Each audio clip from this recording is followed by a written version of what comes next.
Today, I'm here to talk to you about the book I've been reading, The Unfortunates by Kim Liggett. I don't know if I'm pronouncing that right, but I'm doing my best. So, overall, I thought this was a pretty good book. Like, a quick summary of the book is right off the bat, I didn't kind of like how they set the pacing. They start off talking about introducing you to a couple of the characters, like the senator's son, and they work, like, his work, he's like all powerful and stuff. He's the senator. So the senator's son did some sort of accident or got into some sort of incident, and they won't tell you what the incident is till like 150 pages into the book, and it's pretty damn annoying. I'm not gonna lie. They keep you guessing, which I guess kept me intrigued into like keep wanting to read, but I didn't enjoy it. I think that's kind of like a tacky sort of way of writing, and I know that's coming from me, and I'm not the best writer. But I don't like that it's like, oh, cut back 2 weeks ago. I feel like it's kind of like the same thing as that.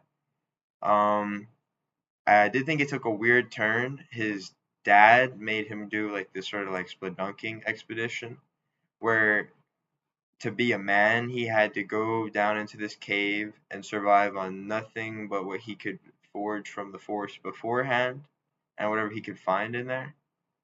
And then just to throw like a whole nother curveball on top of that, apparently there's a serial killer inside the cave. And this is where I'm like, this story is getting kind of ridiculous.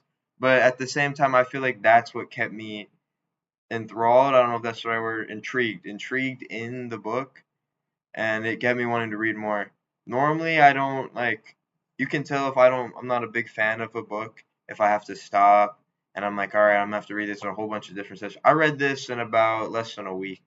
I remember talking about like I read 40, 50 pages the first day, and I was like, man, all right, this is honestly pretty interesting. I don't know. I thought it was all right. I thought it was all right. Uh, let's see. Um, beforehand, like he would walk around into stores, like I'm talking right at the beginning of the book. He would talk to strangers and locals, and they would all treat him weirdly. And he would even have bodyguards around him, like standing on all sides of him. And I thought that was kind of interesting too. It's like senator's son, he needs all this protection. How big is a senator, honestly? Like, is he really like that? Is that really like that big a deal? I don't know, but they really focus on keeping their image good and not messing up any of that. So you find, all right, let me get to the incident. So you find out what the incident is. The incident was a big car accident. He ended up killing. All right, my bad. Got a little off track there. Down to the incident. So incident exposed. Big reveal that we've all been waiting for. He hit somebody and he killed them, and they're trying to cover it up.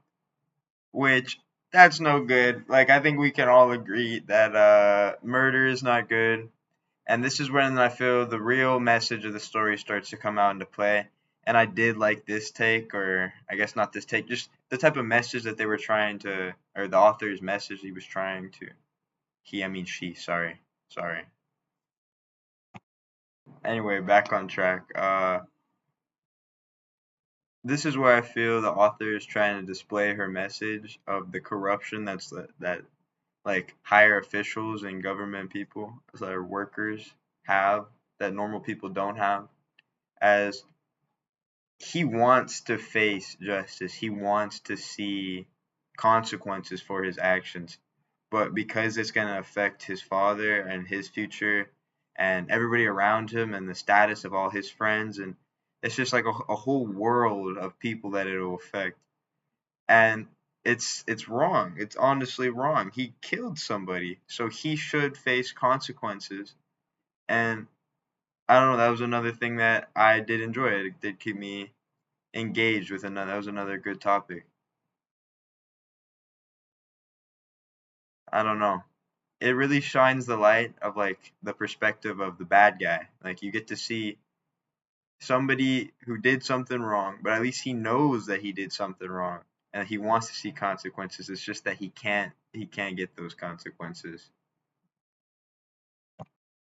Overall, I would give the unfortunate